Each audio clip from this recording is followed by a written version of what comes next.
here's one for you. I've been waiting to ask somebody this for a while. I'm curious. Okay. Curious to your answer to this. You have an important decision that may alter the franchise. Who do you have more confidence in? Koby Altman of the Cavs, Chris Antonetti of the Guardians, or Andrew Berry of the Browns?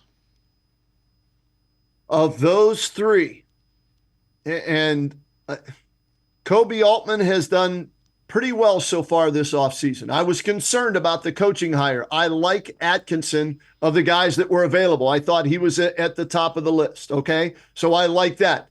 Donovan Mitchell, we find that out today. That's good. So Koby Altman right now is looking great. But the big thing is he going to run it back with everybody? If not, what kind of a trade can he make to better this team? Because as is, I don't think the Cavs can beat the Celtics and win a championship. So that's the Koby Altman viewpoint. As far as Chris Antonetti, he has limited resources, right? He always has limited resources, but somehow, some way, they find a way, especially when it comes to pitchers, of making the right acquisition and then giving them to Carl Willis, tweaking a few things, and those guys turn out to be front-of-the-line rotation guys or key bullpen guys. Andrew Berry, the Deshaun Watson trade hangs over his head, so he's how about this? Koby Altman has moved ahead of Andrew Berry for me, but I'm going to put Antonetti at the top of the list based on recent history in situations like this, especially given the limited resources. Fair enough. I probably have Altman and Berry flipped, and Berry might even be closer to Antonetti because here's my rationale with that. They knew what Baker Mayfield was. Baker Mayfield he's a middle-of-the-road starting quarterback. And they looked at it and said, middle of the road isn't going to get us where we're going to go. They swang for the fences. Now, it hasn't worked out, but I would rather swing for the fences than sit there and, try to make a guy that's middle of the road better than that. Here's why before this all started, we had this conversation on WHBC. Same question, right? JT and I. And I had Andrew Berry ahead of Koby Altman. But, now that with what Kobe's done, right, so far so good. And I look at, I'm not a fan of Jed Wills. They didn't swing and miss. They should have hit at least a triple. They got a bunt single in Jed Wills, all right? When you look at the quarterback, we're still waiting on Deshaun Watson. What's going to happen there? The wide receivers, Amari Cooper, your best wide receiver, held out of OTAs and mandatory minicamp. Will he hold out of training camp when they go to the Greenbrier? We'll have to wait and see. He is your number one receiver.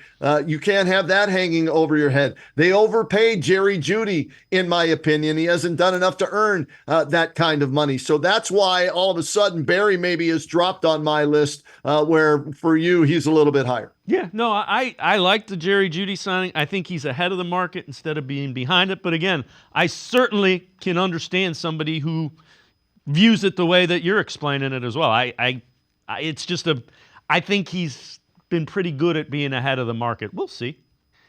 The beautiful thing is time will tell with all of these. Yes, and here's the thing. I look at the Guardians and the Cavaliers, and I see them almost identical, okay? Right now, the Guardians have to make a move if they're going to have a chance to win playoff series. I think they can win the division based on what I've seen so far. They're 6 up on Minnesota, 7 on KC after 82 games, right?